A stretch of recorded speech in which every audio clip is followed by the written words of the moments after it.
Recording in progress. Okay. Thanks for joining us today, guys. I don't know that we'll do introductions since we all are part of the network of care. I think everybody knows each other. Unless you're new to this group and you want to introduce yourself, feel free. I think I have met everybody on so far. I don't know if those of you from,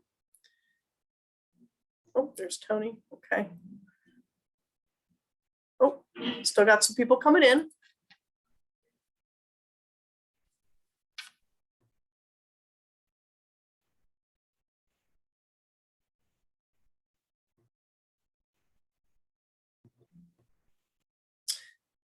Okay, well, it looks like we do have a couple new faces that may be new to some of you. So let's go ahead and do introductions. I'm Marcy from the ADAM board, and we have a couple other ADAM staff with us. If we want to start with the ADAM staff, go ahead, Miranda, and we'll start with you, and then we'll get to the rest of everybody. Hello, I'm Miranda Gray. I'm the program coordinator at the ADAM-H board.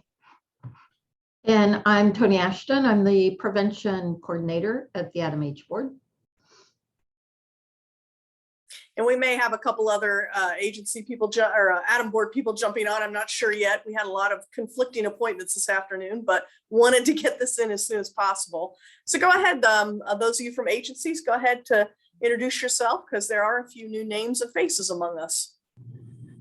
Hi, I'm Trisha Farrar with the Recovery Center. Hey, Trisha. Hey everyone, I'm Amanda Wattenberg with Ohio Guidestone, and I have Jillian Cleary, our school services manager, here with us, and Ben Corpus, one of my financial analysts here. Hello, Great. good afternoon. Thanks for coming. Kenton Beachy with Mental Health America of Ohio, and I see Tori on the call too. Great. Hey, guys. Hi, I'm Kim Devitt. I am the Early Childhood Programs Director with Community Action with the Teens with Tots program, and I have invited Kristen Wilson that will be helping me Great. with the renewal application. Great. Good to have you.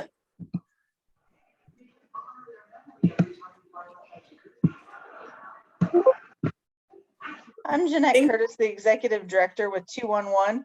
Unfortunately, I'm at home today and I don't have the best internet connection, so I can't have both sound and video going at the same time. That's fine.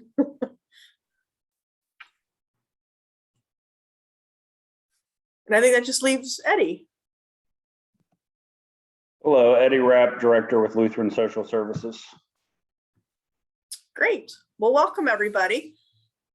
This shouldn't take too long today. I just want to give everybody an opportunity to take a look at the ongoing services application, ask any questions, and if we can, answer anything for you or, help you along with the process, we'd like to. We don't want this to be too burdensome, but we do want to hear, if we're going to continue your program next year, we want to hear about how it's going and if there's any changes you want to make in it. So we did want you to fill something out, so we kind of, it informs us to do your agency specific contract that we'll be sending to you, if that makes sense. So hopefully you all saw the email. I sent you an email that had the actual PDF application on it. And then I also sent a separate file that was just the section 2, because many of you have multiple programs. We'll have to fill out multiple section 2s. So I went ahead and just pulled out that and sent it as a separate file to you to make it a little easier. And then you have 2 budget forms. One is the budget expense, program expense budget form, pretty self-explanatory. It talks about, it's a regular budget form. We basically took what was an OMOS budget form that we're all pretty familiar with filling out, added a few things to it. there's a narrative box. So if you're squeezing something in that doesn't really fit in any of the categories, you can describe it there. Really just to put, that one is to tell, for you to tell us how you're spending the money that you're asking for, your allocation. And then the other one, and I can share my screen and pull this up in a few minutes here, is the provider budget by services. And some of you may have seen that last year, but I know that one's a little more confusing. Those are not our categories. I want that known. Those are OMAS categories. They require us to fill out a report every year. It's called the 040. And those are the service categories. They want to know what funding we have spent for each one of those service categories. So we discovered a year or so ago that it's kind of helpful to know what you think your services fall in. So if you look at that form, you can actually click on it and get some idea of what it is. Those of you that are clinical agencies will recognize the CPT codes. Those of you that are not clinical agencies, don't worry about that. If the CPT codes are confusing to you, it's because you don't do those, and don't worry about it. Your services are going to fit somewhere else. But we can, I can share my screen and show that to you a little bit here. We're not, I mean, don't worry, we're not going to penalize anybody for not filling that out correctly. We just kind of want you to take a try at it. And if, you know, if we look at it and say, oh, we don't really think it falls in that service category, we'll have a discussion and figure it out. It's just helpful for us from the beginning to kind of know where you think the services you're going to deliver, where they fall in that service list. And then real quick, just to go over the timeline, we made the time that it needs to be submitted really the same as our RFP process. It just seemed easier that way for any of you that are doing both. So these are due back to us by January 19th. And there's a link on the PDF as well as in the email I sent you that will be, we're using our Smartsheet app again. It'll just be a Smartsheet form for you to fill out and upload the PDF right to it, click submit, and you'll be done. And there is a checkbox on it. If you want a copy of it emailed to you, kind of as your receipt that you turned it in, you can do that. And we did ask everybody when you submit it, if you could just make it one PDF with all the files in it, that'd be great. And anyone that is going to have issues or maybe technology wise needs a little help with that, just let us know. Jackie at our office is more than happy to receive the documents and piece them together into a PDF for you if you need that kind of help. So let's, so first, any questions on the process timeline? Does it all make sense? So I guess first to just look at the actual application form itself and to see if anybody has any questions. I'm going to go ahead and share my screen here. Now you should be able to see our Adam logo with application for program funding. Somebody yell at me if that's not what's on the screen. You're good. Okay. Again, we don't need a book. We don't want you to, you know, have to spend hours and hours and hours putting a book together. And again, you don't need to include the SOAR grants. And I sent each one of you a snapshot of your actual financial appendix with us. And I highlighted the programs that we would expect a description on. Some of you just have one program or two programs, so it's pretty self-explanatory, but there's a couple agencies with multiple programs. We wanted to be sure to let you know the ones you don't need to submit on. And if you received or didn't receive that email and have questions about it, just let me know. You can either ask me today or you can shoot me an email later and we can clarify what we're expecting from you. But a few of you have OMAS SOAR grants, and there's some other one like OMAS grants we don't need because those are on a whole different timeline. You have to give us a description for that. There's no need to redo it now. And those of you that do the school-based prevention, those aren't required yet either. We're going to ask you to do program description of those, but we'll do that. We'll get those from you early February. I mean, so it's fine if you want to get a jump on things and you're really proactive, you want to start writing those or putting those together, that's fine. But we're not going to require those from you until early February, and then we'll put it together and start working with the schools. We're not doing it in the same timeline because quite frankly, we have enough, it's hard enough to get the schools in one place to listen to all this information, make their choices. And if we started with them now, I mean, it would not happen. They're not ready to talk about this for next school year. So we kind of delayed that process a little bit if you do school-based prevention. So that process will start again early February. We'll do a similar process of presenting it all to the schools. You guys will all get a chance to present your programs. And then we'll give them their allocation based on their enrollment proportionally. And then they can choose what programs and agencies they want to provide services to their school. So we will convene a whole nother group for school-based prevention. So anyway, yes, those are all the things that you don't need to submit one of these for. And then again, there's a link right here. All you have to do is click there. It'll open the Smartsheet form for you to submit your application when you're ready. The general agency information, you only have to fill that out one time. That's why I've commented that you can put multiple section 2s in here. You only have to fill out the main information about your agency one time. And again, this is just basic information. A lot of this is good for us to know, you know, when we're working with people that wander in our office or call, it's good for us to know who takes Medicaid, Medicare, commercial insurance. It's good to know kind of a broader picture of where your agency is, how big you are, how, you know, what other funding sources you have, what other things you're doing. It's helpful for us to know where you stand and all that. We're getting ready to kind of take a look at our privacy notices procedure to be sure we're following all the rules. And so one of the things we've noticed in doing our contract monitoring, those of you that use GOSH at the client level and have to do privacy notices, we're just interested in how are you doing that? If that makes no sense to you, you don't know what I'm talking about, you probably don't have to do that. So don't worry. Only the clinical agencies who are billing services through GOSH know that you need to do privacy notices. So we're just interested in how you're doing that right now so we can get a feel for that. And some people have asked me about this question. Some of you, especially smaller agencies, as we've begun to get you billing through GOSH, we know that some of you were concerned about how much of a burden, extra staff time that's going to take. So really just interested, is there something we can do to support you as we move everything into GOSH? So if you have any interest in funding or support or something for a person that can kind of help with data collection and the whole GOSH enrollment and billing, you know, let us know that. You know, we've been open to doing that for a while, and some agencies have said, no, once we figured out and saw what you want us to do in GOSH, you know, we can do it. It's not that big a deal, but just wanted you to see that. We are interested if you have opinions on that, or if anything along those lines would help. The assurances we have here is just the basic things we ask for when we contract with you. So nothing unusual should be there. And then just a description of what your whole package should be in one PDF with the naming convention, place for signatures. So this is the section 2. We will need a section 2 for each program.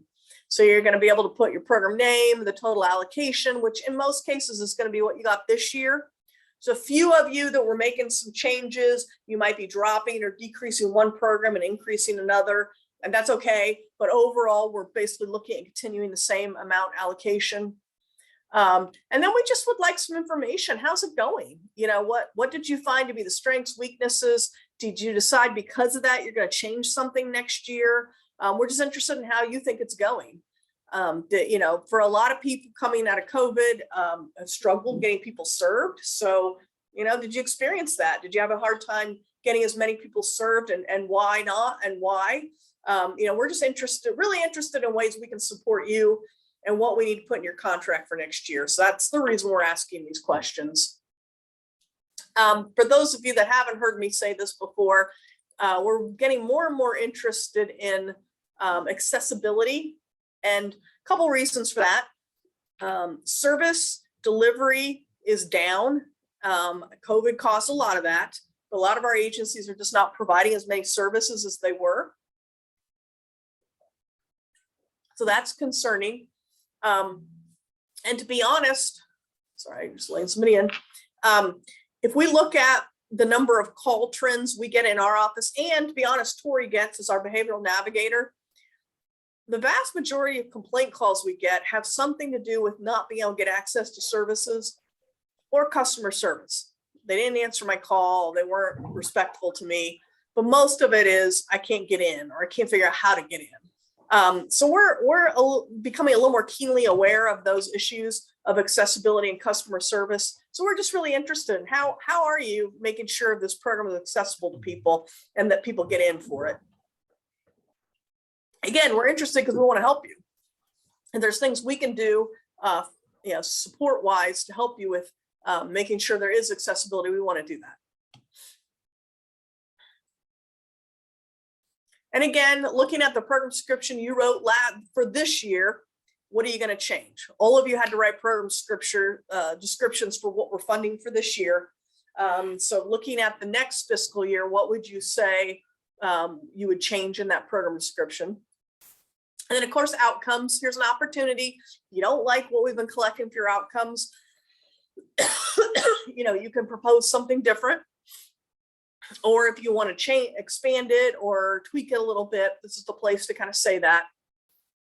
And then just interested in sustainability. Are you using other funding for your programs?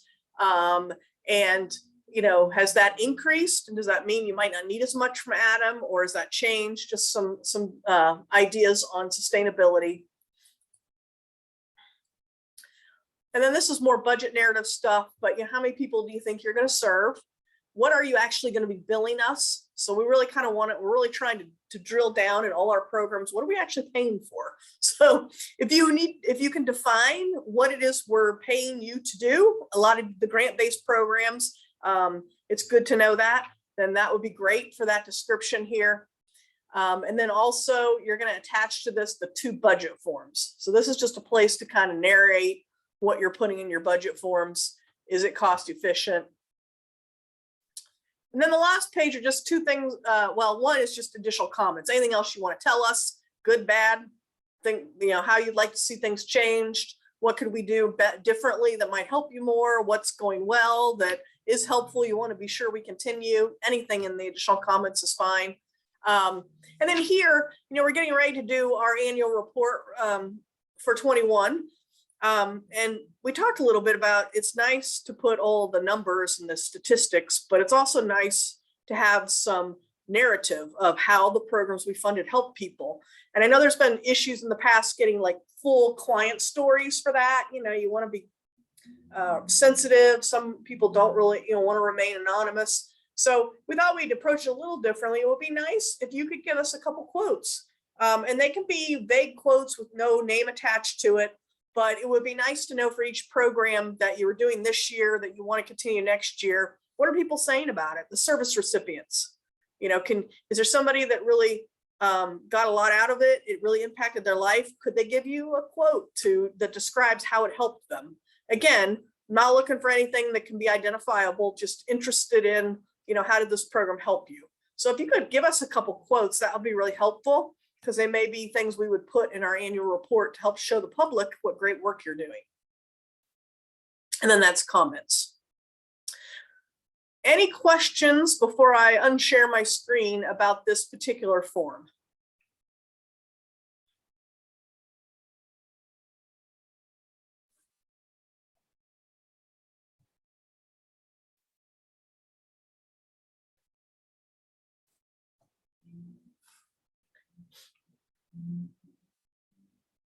Again, it's a fillable PDF, so you will eventually run out of room in each box. So we're not looking for pages and pages. We don't want pages and pages.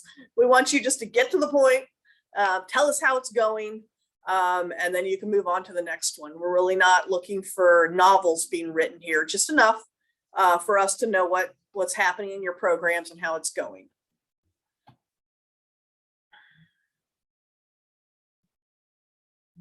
Any questions or concerns? Anything on here you think is going to be difficult to do or too, tough for you to get the information to put in here?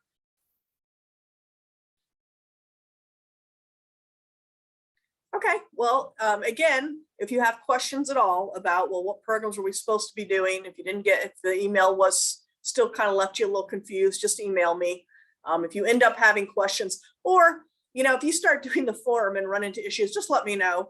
This is our first attempt at giving you all a fillable PDF.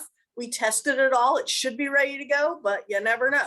So if you go to fill it out and you run into any problems, just let me know. We'll fix it right away for you. Marcy, I have a question about the budget form. I didn't know if you were going to get to that separately. Sure. Yeah, we can do that. So the one that's the program expense budget, it lists number of units and rate per unit. If I'm buying garbage bags, I can put that in there, but do you want that for personnel and fringe benefits and? So if it fits the category, use it. If it doesn't fit the category, then that's fine. You can put the total. Okay, thanks. Yep, not a problem. I mean, some of it's not going to fit. Some of it is, just depends on what you're putting in there. And again, here, I can share my screen again. You know, we took OMOS form, we tried to add things to it we thought agencies might use in their budgets, but we might not have covered everything.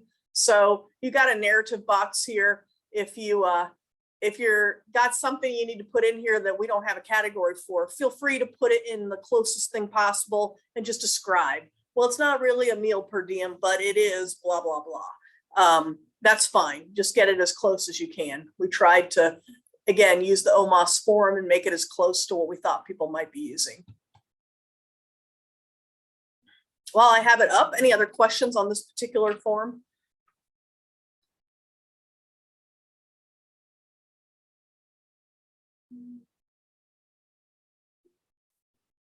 And again, some of it lends itself well to the units or rate per unit. Like if you're paying mileage, that would make sense. Some of it doesn't make sense, and that's okay. It should all add up at the end. Okay. That was a good question. Thank you, Kitten. So yeah, that's, I think, the more straightforward of the budget forms. It just kind of tells us how you're spending the allocation and on what. I'll open this other one real quick. The other one is the one that I think is a little, I find it to be overwhelming myself. So again, just do the best you can with this one. If it's hard to find where your service fits, take a stab at it and we'll talk to you afterwards about what we think as far as where it would go. It is an editable Excel sheet. So for example, you can click here under name of program and you can retype in what the actual program is. So you can put all your programs on one sheet. It's also got a couple hidden columns right here. So, you know, you can select them and unhide the extra columns if you have more programs. There's a couple agencies, probably 3 or 4 that have a lot of programs. So you may need more columns than what we have here. In that case, just unhide them and keep adding to it. But this form, the idea was you could put all your programs in a column next to each other. And then whatever the total allocation is, you know, how much you think will be in each service category. And again, under treatment, they've got a lot of these that if you click on it, will take you to another sheet. And most of these end up being, you know, treatment clinical services. And if you're not providing clinical treatment services, this won't apply to you. But then we also have things like peer run, employment, some of those might apply. And then of course, prevention is very specific and specifically defined program. And so some of your programs might go in there. If you're not certified to do prevention, then you're probably not doing a prevention program. They also have quite a few categories for housing. And if you click on there, you'll get to another tab, which will give you some definitions of the housing. And then these are what they list for miscellaneous, which to me seems like they're missing a whole lot of miscellaneous, but this is what the state gives us. So some of your things may just absolutely go in other services not otherwise specified, and that's okay too. But just do the best you can as far as where you think your services fall and how much of your allocation will be in those services. It just helps us, it'll help Calvin get a feel for where these are going. It'll help him set up his programs and budgeting so that he can answer these questions to OMOS at the end of the year. And feel free to call us too on this. If you're struggling with where to put it, you know, if you say, I think it goes there, that's fine. Give it a, go ahead, put it there, take a stab at it, and we'll talk about it later if we don't agree with you. But if you really are at a loss and just don't know at all, feel free to call. Calvin is happy to talk to people and kind of work through these definitions and help figure out where we might put your services on here.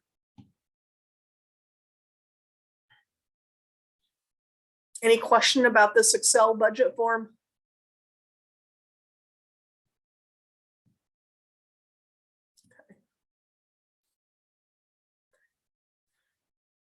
So I know that funding this year is a bit more complicated, and I'm struggling to keep it all separated. But just to clarify, we have this process, which is your regular programs you've been doing all along that you're gonna do next year. We've sort of had that conversation. We know you're gonna do them next year. I sent you an appendix, so you know which ones we're looking for program descriptions on. That's this ongoing application that we're talking about today. And it's not competitive. It's just so that we can collect enough information to generate your agency-specific contract for next year. Again, not looking for a novel in the text boxes, just looking for enough that we know what we're looking at. So clarity is more important than quantity in my mind. And then a lot of you know we're also doing an RFP process. We've got 4 RFPs out there for specific selective need areas. And we are taking proposals from any qualified agency, and we will be scoring and evaluating those proposals and awarding contracts or allocations for those specific programs for fiscal year 23, which again doesn't start till July 1st. So those 2 processes are kind of going on parallel at the same time. And then many of you have heard us talk about additional funding for yet this year. We haven't forgotten about that. And that's the first thing we're going to jump on in January as soon as the holidays are over. So be thinking about that. We're going to just ask for a very simple description, what you plan to do, what you could use additional one-time money this year for, and a program budget. A couple of you, we've already talked about some ideas for this year. And so we're going to proceed that way. Originally, we were really thinking of this one-time funding being just a one-time, oh, this year only. And for the most part, we really are. That's what we're looking for. However, a couple of the new ideas that we wanted to get started even yet this year are more service-oriented than we originally anticipated. If they're going well and it's really impacting a need in our community by the end of the fiscal year, we are willing to look at a contract modification to add them to that agency's contract for the next year. But we're really trying to encourage you to think about one-time things just this year, because I'll be honest, we're adding the RFPs.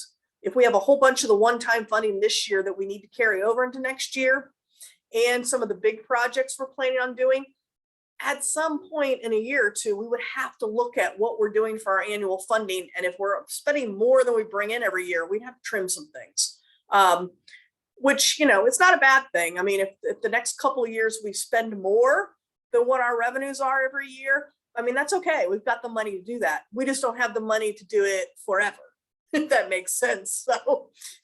So there could be some projects you propose for the one-time funding this year that end up being things that are really successful that we do want to keep funding next year. And that might happen, but I just have to be clear that there's no promise or guarantee that'll happen, but we realize that might happen. And that's okay. I just want to be 100% transparent with everybody that at some point we'll have to look, and with the addition of the RFP programs and any carryover one-time funding programs, we'll have to look at that. And in a year or two, if we're spending more than we bring in revenue each year, we will have to trim some things back. Not necessarily the newer programs. It would be, we'd look at what is most impactful in our community and what are the ones we can trim back. And maybe we won't have to do that. Maybe the spending will be within our annual revenue.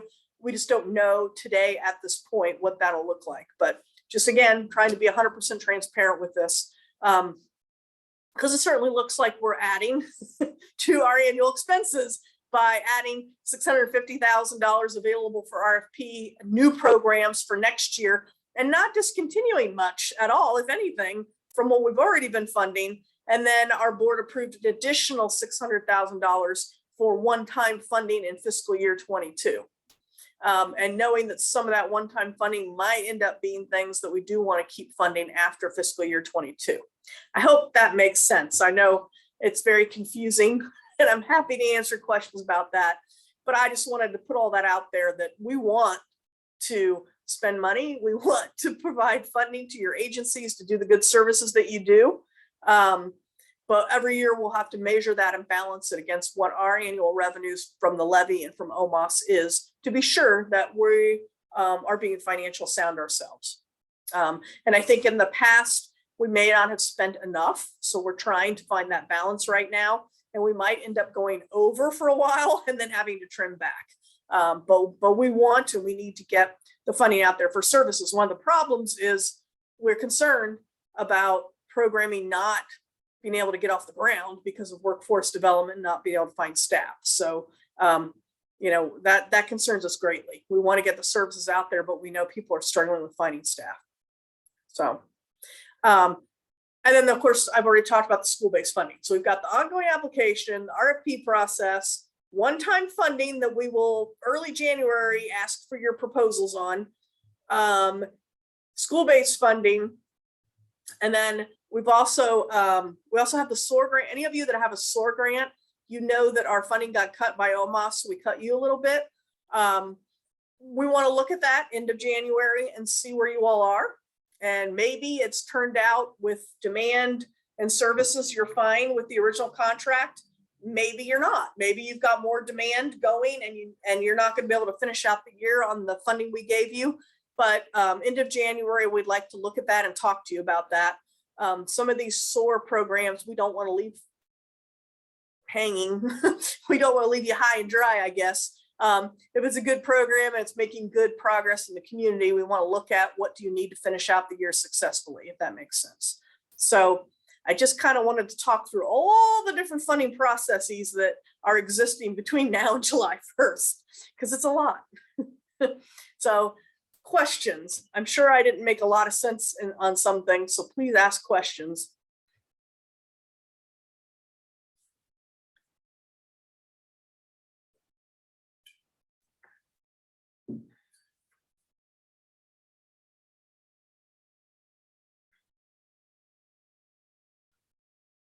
Really? No questions. Concerns, issues with this, any of these processes you want us to be aware of as we move forward?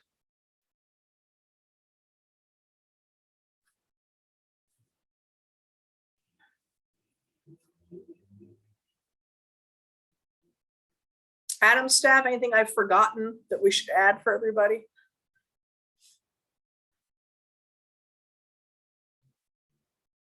Okay.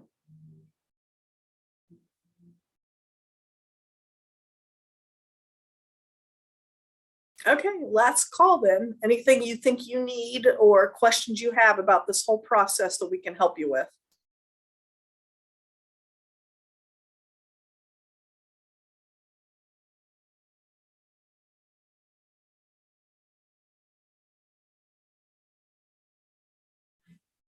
Okay, well, we did record this. Once we have the recording uploaded to our YouTube channel, I will send you all the links so you can go back and look at it if you need to. And again, since this is not a competitive RFP process, you can reach out to myself, one of the Adam staff, Calvin, any of us at any time if you run into issues or have questions as you're putting these together. It's fine. And we have to be careful on the RFP side to be consistent and give the same answers and make sure everybody hears the same thing. I mean, I want to do that here, but it's a little more open to individual email questions or calls if you have them. So, Hey, Marcy, I was just thinking, I don't know if I missed this, but submitting, should we say something about how to submit? It's not an email. yeah. So, yes, as I said earlier, there's a link right on the PDF. And in the email I sent you, there's also a link. And again, we're doing it through Smartsheet. So once you click on that link, a Smartsheet form will open up. And we really just need to know, who are you, what agency, what are you sending us? And then you upload the PDF right onto that form and submit it. And that's how we are getting these from you. That way, when you're ready to send it in, you don't have to think, who am I supposed to email this to? And be confused about that and have it float around our emails for several days before the right person gets it. So it'll be a submission through the Smartsheet form. And if you have any problems with that, let me know. But I did put the link on the original email that I sent out on Wednesday, December 8th. And then it's also on the form, the PDF application itself. It says to click here just submit it. And it should be a live link. You should be able to click right on it to get to it. If something happens and that doesn't work for you, let us know. We'll resend it to you, but that should work. And Marcy, you had mentioned you want one PDF. So you want us to merge all the different documents into one PDF to submit on that button, correct? Yes, that is correct. That is correct. And if anybody has trouble with that, because I know some people have software that's really easy, some people don't, just reach out to us. Jackie, our administrative assistant, is more than happy to have all of the people's individual documents sent, and she'll put it in one PDF and of course send it back to you so you can submit it. If anybody has trouble with that, but yeah, if you can just load it all in so that's one PDF, I think it'll make it a lot easier for all of us to look at and not lose anything. I'd hate to lose somebody's document.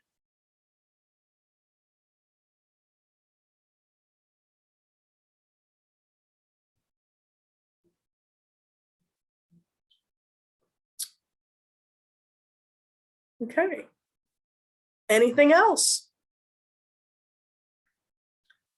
Sorry, we're making you work over the holidays, but this seems to be the schedule we always get stuck in. We have to do it now so that we can get your agency-specific contract out to you by March 1st or 2nd. And then there'll still be time, if you get your agent, we have to get it to you. But, if you see it and say, hey, you missed this, or did you forget about this program, or oh, did you remember we weren't doing this? We still have time to go back and forth on the draft, but we're required to get you your base allocation and your first draft agency specific contract by then, which we'll get to you by March 2nd.